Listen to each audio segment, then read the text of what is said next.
Bismillah. Assalamualaikum warahmatullahi wabarakatuh. Alhamdulillahi rabbil alamin. Alhamdulillahilladzi an'amana bi ni'matil imani wal islam. Ashhadu an la ilaha illallah wahdahu la syarika lah. Wa ashhadu anna Muhammadan abduhu wa rasuluhu la nabiyya wa la rasula ba'dah. Allahumma salli ala nabiyyina Muhammad wa ala alihi wa ashabihi wa man tabi'ahu bi ihsan ila yaumil qiyamah. Ayyuhal hadirun, azzani Allahu wa iyyakum. Jamaah salat subuh yang dirahmati Allah Subhanahu wa taala. Kajian hadis pada subuh kali ini, pembahasan yang akan coba kita sampaikan, yang akan coba kita bahas sama-sama nantinya, yaitu pembahasan masih dalam pembahasan apa yang telah kami sampaikan sebelumnya, di mana kita sedang membahas pembahasan mengenai perintah untuk memelihara sunnah dan etikanya, ataupun dengan penjudulan yang lain adalah bagaimana etika kita seorang muslim dalam beragama. Saudaraku yang dirahmati Allah Subhanahu wa taala, dalam hal ini kami ingin memberikan beberapa ilustrasi, yang mana ilustrasi ini kami tujukan nanti kepada bagaimana seorang muslim semestinya dia bersikap, bagaimana seorang muslim bersikap bijak dalam menghadapi bermacam-macam polemik, bermacam-macam perbedaan di tengah-tengah kehidupan kita, di dalam kehidupan kita sehari-hari. Kami penting sampaikan ini supaya nanti lahirlah dari kaum muslimin itu sendiri pribadi-pribadi yang bijak tadi, pribadi-pribadi yang mampu bersikap dengan baik, dengan benar ketika berhadapan dengan bermacam-macam perbedaan yang dia hadapi di tengah-tengah kehidupan muslim yang begitu majmuk. Majmuk apa? Ya, majmuk suku. Majmuk apa? Majmuk pemahaman. Ya, majmuk madhab. Ini penting sekali lagi kami sampaikan sehingga nanti tidak terjadi pertikaian satu sama yang lainnya sesama muslim. Yang nanti yang diuntungkan adalah syaitan. Yang nanti yang diuntungkan adalah dalam hal ini adalah musuh-musuh Allah. Ketika mereka melihat orang Islam, internal mereka pada rusak, internal mereka itu pada bertengkar, sehingga mereka itu tidak lagi fokus terhadap persoalan-persoalan yang urgen, persoalan-persoalan yang bersifat usul,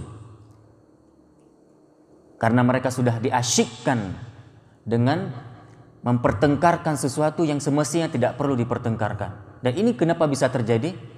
Karena lahir bermunculan pastinya juga di tengah-tengah kehidupan kaum muslimin itu orang-orang yang bodoh, awam, jahil terhadap persoalan agama. Ini yang menjadi masalah utama sebenarnya. Dari itu para ulama menyatakan apa? Man kathura ilmuhu qalla inkaruhu. Ini kaidahnya. Sekiranya setiap manusia itu ataupun setiap muslim, kita perkhususkan, mereka itu sudah memperbanyak ilmunya, maka akan sedikit terjadi pertengkarannya, maka akan sedikit terjadi perdebatannya. Kenapa hari ini debat di mana-mana terjadi?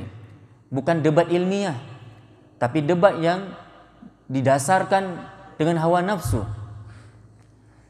Debat yang melahirkan bukan malah kesimpulan-kesimpulan yang baik, malah debat yang menghasilkan permusuhan, pertikaian, pertengkaran, saling menjauh satu sama yang lain, saling tidak menghargai.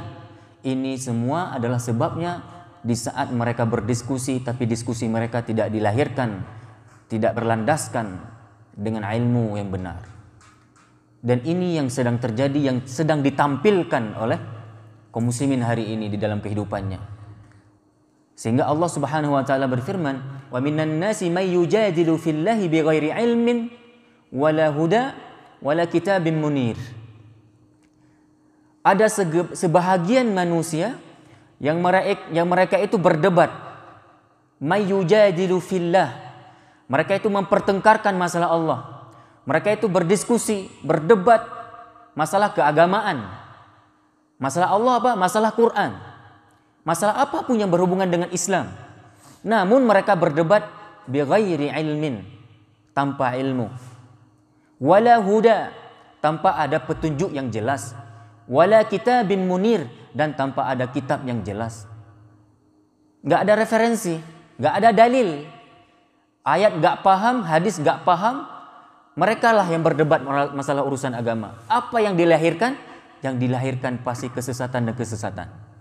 Masalah-masalah baru yang akan muncul kaum muslimin ketika kita berdiskusi dengan sesuatu pembahasan namun tidak didasari dengan ilmu yang mapan.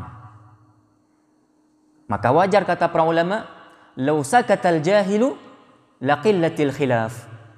Law sakatal jahilu laqillatil khilaf. Seandainya orang-orang yang merasa diri itu awam, seandainya orang-orang yang merasa dirinya itu masih bodoh terhadap urusan agama, diam saja, laqillatil khilaf, sungguh akan sedikit terjadi pertikaian, sungguh akan sedikit terjadi pertengkaran, sungguh akan sedikit terjadi perbedaan. Dengan perbedaan ini nanti akan sedikit pula terjadi pertikaian. Kalau apa? Sakatal jahil. Kalau orang-orang jahil diam saja. Kalau nggak ngerti nggak usah bicara. Dari itu kaidahnya apa? Al-ilmu qabla al-qawli wal amal. Ilmu sebelum berkata-kata dan sebelum berbuat. Sebelum mengatakan sesuatu, sebelum kita sampaikan sesuatu, apalagi itu sesuatu yang berurusan dengan agama, maka mikir dulu, mikir. Berilmu dulu kita. Apakah apa yang kita ingin omongkan itu benar nggak? Mengandung maslahah nggak? Mengandung faedah nggak? Ataupun malah membawa mudarat? Mikir. Al-ilmu dulu. Qabla al-qaul. Dan juga ilmu sebelum amal. Sebelum berbuat, pastikan amalan itu sesuai dengan sunnah Rasulullah. Sebelum kita mengamalkan sesuatu amalan, pastikan dulu amalan itu bersesuaian dengan Quran dan sunnah. Pastikan bahwa pemahaman itu sudah disepakati benarnya oleh para ulama-ulama yang benar. Baru kita beramal. Insya Allah setiap ucapan dan amalan kita akan nanti dapat kita pertanggungjawabkan di hari hisab. Karena setiap ucapan dan perbuatan semua akan dihisab. Ma yalfidhu min qaulin illa ladaihi raqibun atid. Tidaklah setiap ucapan yang diucapkan oleh seorang hamba melainkan ada raqib dan atid yang mencatatnya. Begitu juga dengan perbuatan kita. Semua akan dihisab. Dari itu kaum muslimin dirahmati Allah, penting dalam mukaddimah kajian subuh kali ini kami ingin memberikan ilustrasi tadi. Yang nanti ilustrasi ini kita ingin hubungkan kepada sikap bijak semestinya yang harus dilakukan oleh seorang muslim ketika berhadapan dengan bermacam-macam polemik keagamaan di dalam kehidupannya sehari-hari. Ilustrasi pertama yang bisa saya angkat adalah umpama beberapa orang yang sedang berada di sebuah meja hidangan, yang mana pastinya mereka ingin makan siang lah umpamanya. Di meja hidangan tersebut ada beberapa menu. Yang tujuan utama tadi apa? Sama-sama nanti di meja hidangan tersebut mereka ingin makan nasi, makan siang. Kalau kita orang Indonesia makanan pokoknya nasi. Ingin makan nasi, makan siang. Sekali lagi di meja hidangan itu ada beberapa menu makanan. Di situ ada ikan. Ikannya pun ada beberapa jenis. Ada ikan tongkol, ada ikan bawal, ada ikan mujahidin, ya. Ikan mujair maksudnya. Ada ikan apa lagi? Ada ikan bandeng. Ya. Kemudian ada udang, ada kepiting. Ada telur, telurnya pun bermacam-macam bentuk. Ada telur masih bentuknya bulat, ada yang sudah dimata sapikan, ada yang sudah didadar, ya. Nah, jadi ketika beberapa orang ini yang sedang berada di meja hidangan tadi hendak makan siang, yang pastinya secara fitrah manusia itu berbeda-beda selera. Secara bawaan memang manusia itu berbeda-beda keinginan, menu yang dia sukai, beda. Dan ini nggak mungkin kita paksakan.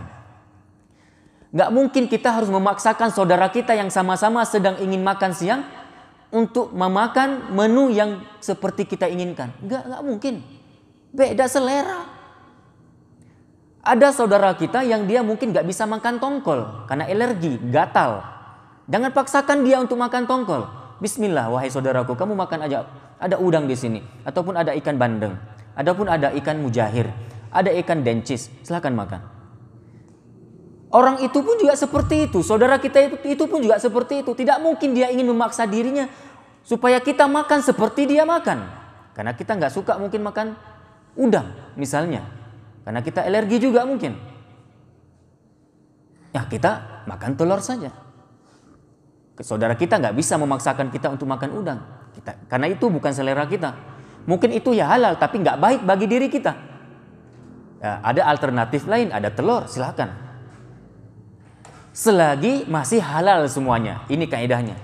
Selagi menu-menu yang dihidangkan di meja hidangan tadi semuanya adalah halal dan thayyib.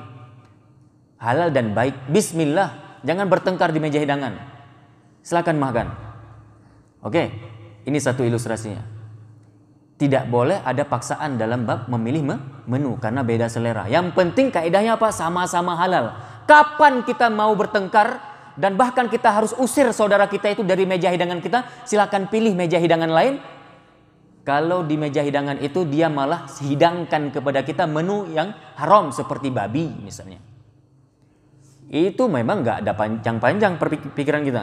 Nggak perlu banyak diskusi, nggak perlu bikin ini bikin itu, nggak ada toleransi, nggak ada ini nggak enak saya dengan saudara saya udah dihidangkan. Nggak, prinsip di sini main. Karena ini bicara usul. Apa usulnya? Babi jelas haram. Dan kalau kamu ingin makan babi, jangan tawarkan kami. Kami sampai mati pun kami gak akan pernah mau makan babi ini. Kalau kamu tetap ingin makan babi, nah silakan pilih tempat lain. Ada restoran lain, ada meja hidangan lain, silakan. Jangan di meja hidangan kami. Prinsip di sini main. Jelas? Begitu pula ilustrasi ini kalau kita hubungkan dengan sikap bijak kita ketika berhadapan dengan bermacam-macam madhab dalam Islam ini. Bermacam-macam polemik yang sering muncul mungkin dalam kehidupan kita ya polemik-polemik yang berhubungan dengan amaliyah furu'iyah. Ilustrasi ini ayo coba kita hubungkan. Sekarang Muslim itu hidup dalam kemajemukan mazhab. Wajar, ini fitrah.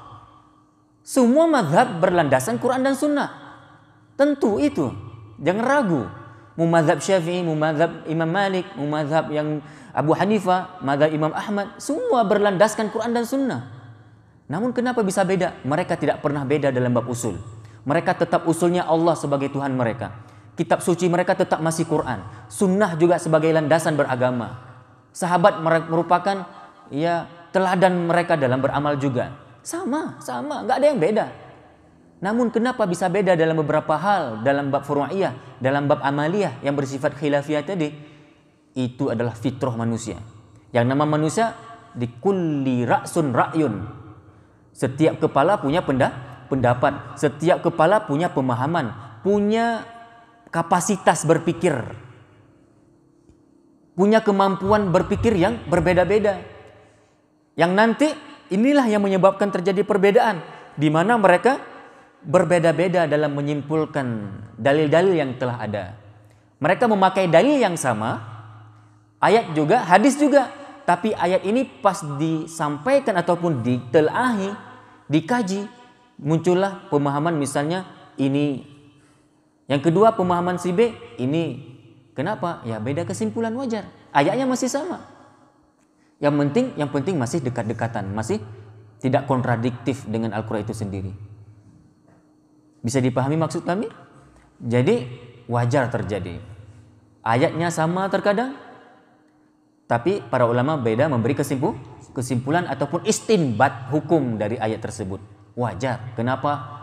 Beda-beda daya tangkap, daya kemampuan tadi dalam memahami, dalam menafsirkan, dalam menelaahi. Wajar. Contoh biar lebih jelas. Ya, contoh lebih jelas. Misalnya pembahasan mengenai wudu. Pembahasan mengenai wudu. Di mana di situ dalam Al-Qur'an surah Al-Maidah famsahu biru'usikum. hendaklah kalian membasuh kepala. Ya.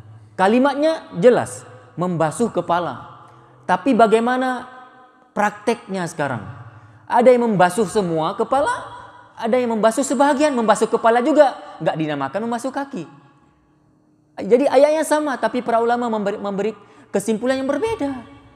Ulama mazhab Syafi'i, dalam hal ini Imam Asy-Syafi'i mengatakan cukup dengan sebahagian.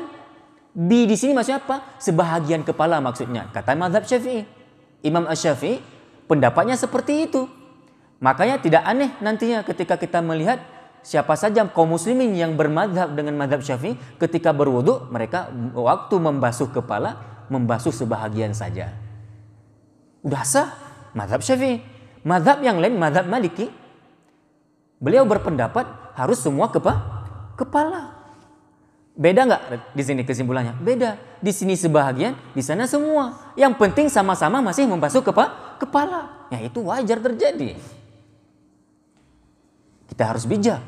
Contoh lagi, dalam bab fikih misalnya yang sering dimunculkan ya dalam kajian-kajian ilmiah mungkin. Bagaimana hukum seorang laki-laki yang menyentuh perempuan di saat dia sedang berwudu? Apakah batal wudunya atau tidak? Di sini jelas ayat Qur'annya apa? Aula mastumun nisa kalimatnya.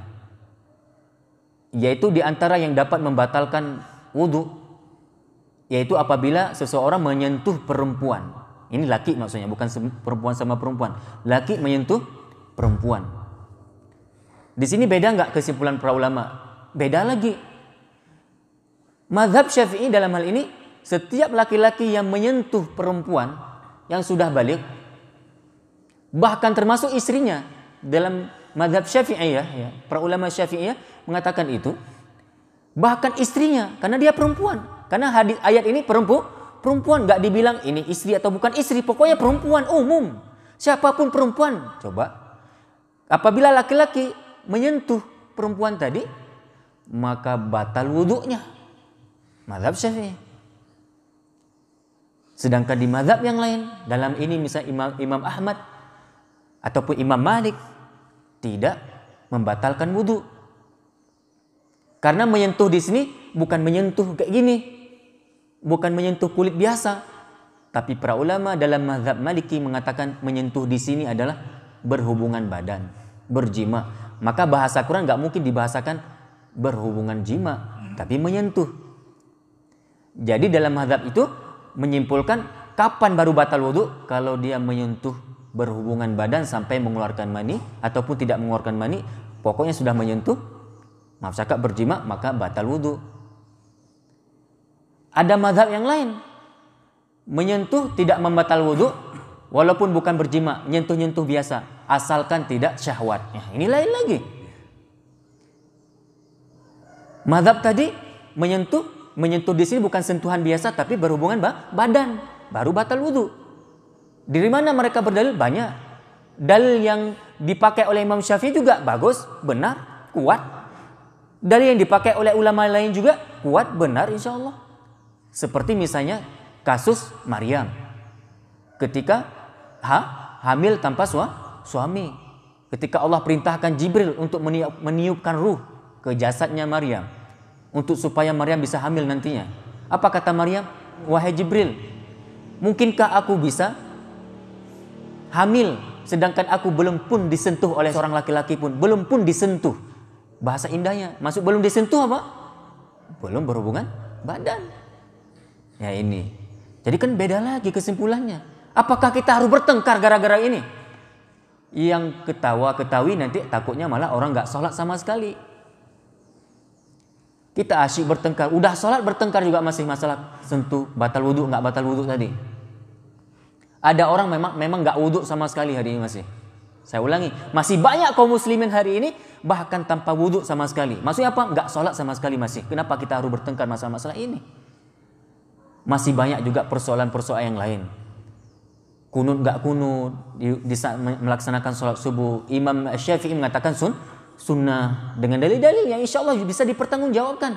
Bahkan dalam 4 mazhab 3 ulama yang membolehkan kunut. Coba 3 ulama mazhab membolehkan kunut. Imam Syafi'i boleh kunut, Imam Malik boleh kunut walaupun berbeda tempat. Kunutnya dalam mazhab Syafi'i setelah ruku. Setelah bangun dari ruku baru kunut. Sedangkan dalam mazhab Maliki sebelum ruku, setelah membaca ayat pendek, ayat-ayat bacaan-bacaan tertentu setelah Al-Fatihah, setelah bacaan ayat tertentu tersebut, sebelum ruku kunut duluan, baru ruku. Tapi sama-sama menganjurkan ruku. Begitu juga dengan Abu Hanifah, boleh ruku. Imam Ahmad doang cuman mengatakan bid'ah. Apakah gara-gara ini kita harus bertengkar? Ketika kita mengatakan orang yang kunut subuh bid'ah, karena kita bermazhab Ahmad, ini kan, karena kita begitu taklid dengan mazhab Ahmad, karena mazhab Ahmad mengatakan bid'ah orang yang kunut subuh, berarti kalau seperti itu sikap kita di lapangan, ketika berkehidupan dengan kaum muslimin yang berbeda-beda mazhab, kita akan membid'ahkan Imam Syafi'i, berarti dengan tidak langsung. Secara tidak langsung kita telah membid'ahkan Imam Syafi'i. Bid'ah Imam Syafi'i. Siapa kita yang membid'ahkan Imam Syafi'i? Karena Imam Syafi'i mengatakan sunnah. Coba. Dan kemudian bagaimana yang dimaksud dengan bid'ah yang dimaksud oleh Imam Ahmad? Apakah bid'ah seperti kita pahami? Bid'ah dhalalah. Bid'ah yang membuahkan neraka kalau mati.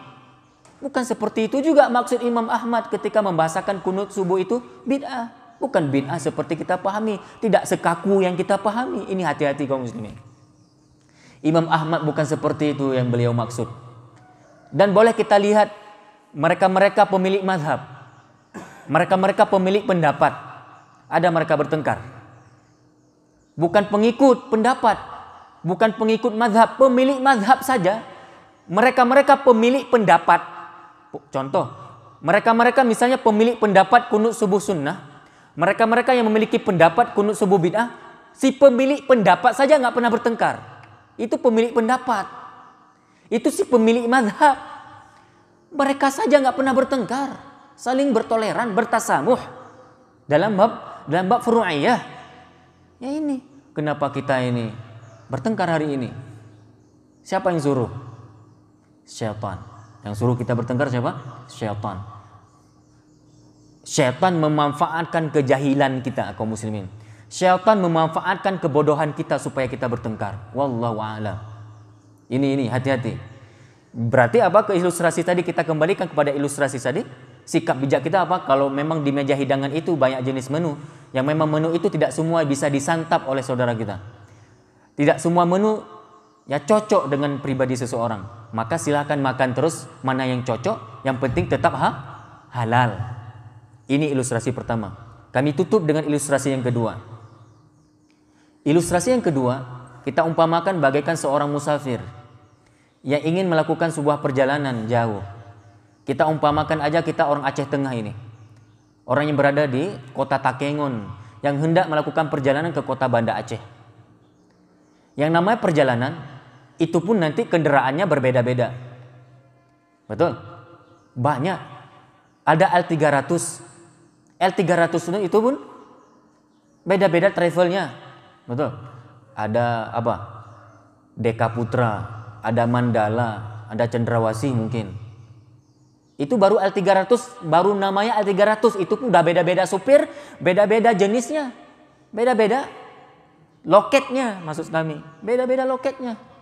Nanti ada yang bus ada Kurnia, Simpati Star, apalagi PM Toh. Bus juga, tapi beda juga supirnya, beda juga loketnya, beda. Ada yang juga terkadang dia nggak ingin naik mobil umum, angkutan umum, dia ingin berkendaraan roda 2. Silakan terus, nggak apa-apa. Yang penting kamu sehat-sehat aja di perjalanan, jangan masuk angin nanti. Silakan terus, Bismillah. Ada yang dia ingin menyewa mobil rental, silakan terus. Ada yang dia ingin jalan kaki kalau sanggup, silakan. Ada juga yang ingin bersepeda ke Banda Aceh, silakan dari Takengon kalau sanggup, bismillah, nggak apa-apa. Yang penting sama-sama ingin ke Banda Aceh.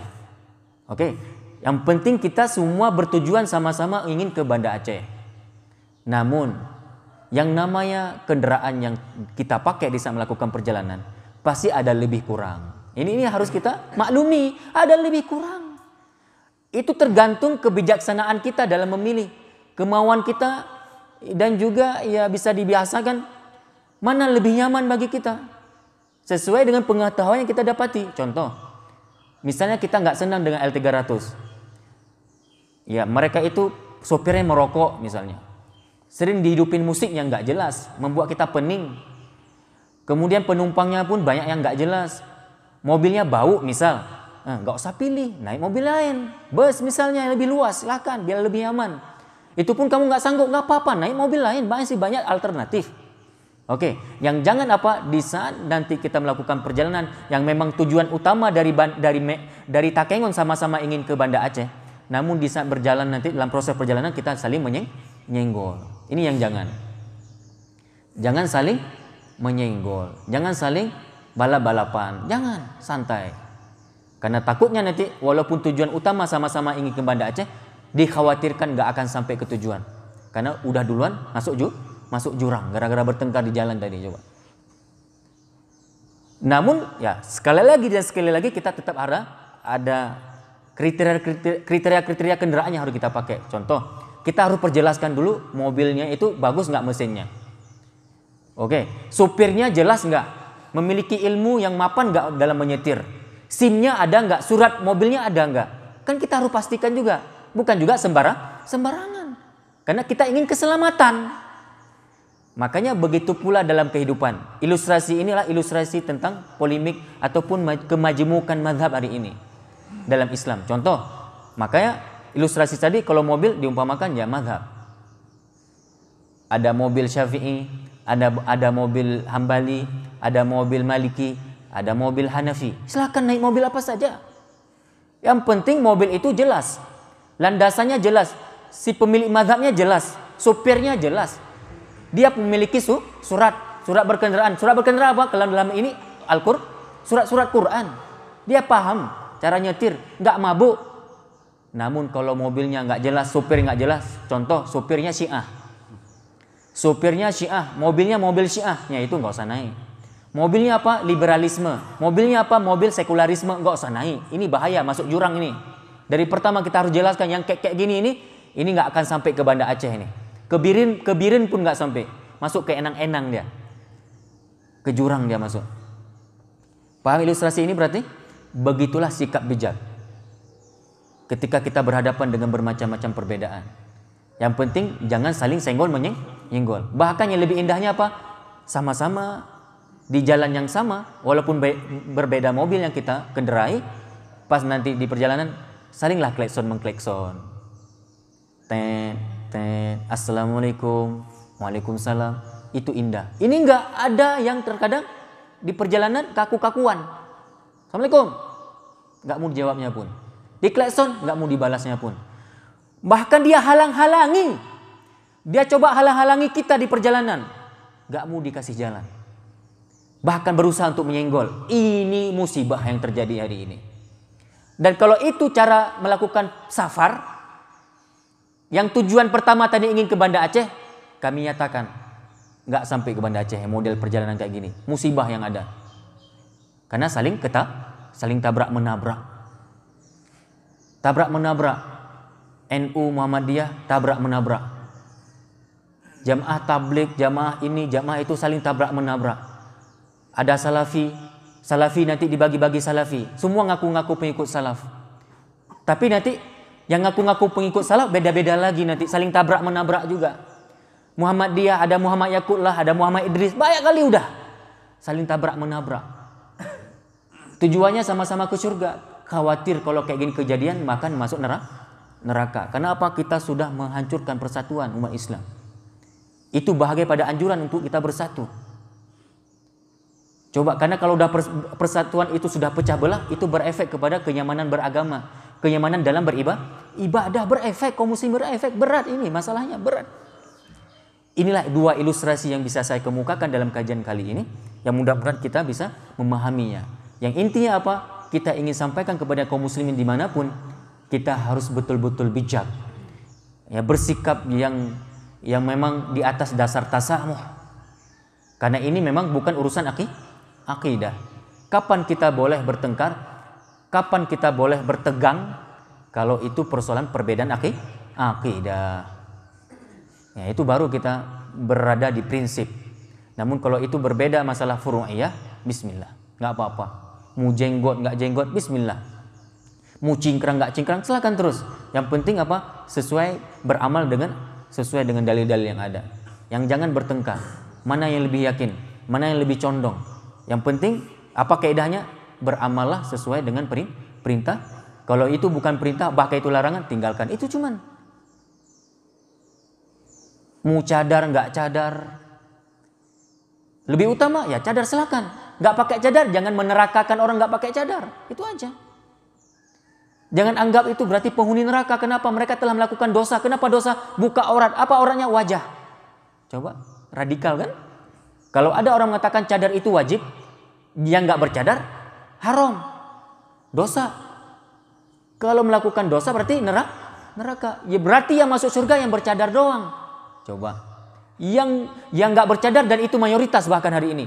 Berarti semua wanita-wanita yang nggak bercadar, walaupun sholatnya 5 waktu masih, walaupun Tuhannya Allah, walaupun Quran dan hadis masih dia yakini benar dan dia amalkan semaksimalnya, cuma nggak pakai cadar doang, udah masuk neraka gara-gara ini. Coba, ini yang berpikir seperti ini bukan dia lagi itu, bukan dia lagi. Itu ada pesan sponsor di belakangnya itu. Kalau nggak setan jin ya setan manusia yang sponsori itu. Ini hati-hati. Jangan kaku, jangan jumut. Wallahu a'lam bishawab. Mudah-mudahan apa yang kami sampaikan ini ada manfaatnya. Billahi taufiq wal hidayah. Subhanakallahumma wa bihamdika asyhadu an la ilaha illa anta astaghfiruka wa atubu ilaik. Wassalamualaikum warahmatullahi wabarakatuh.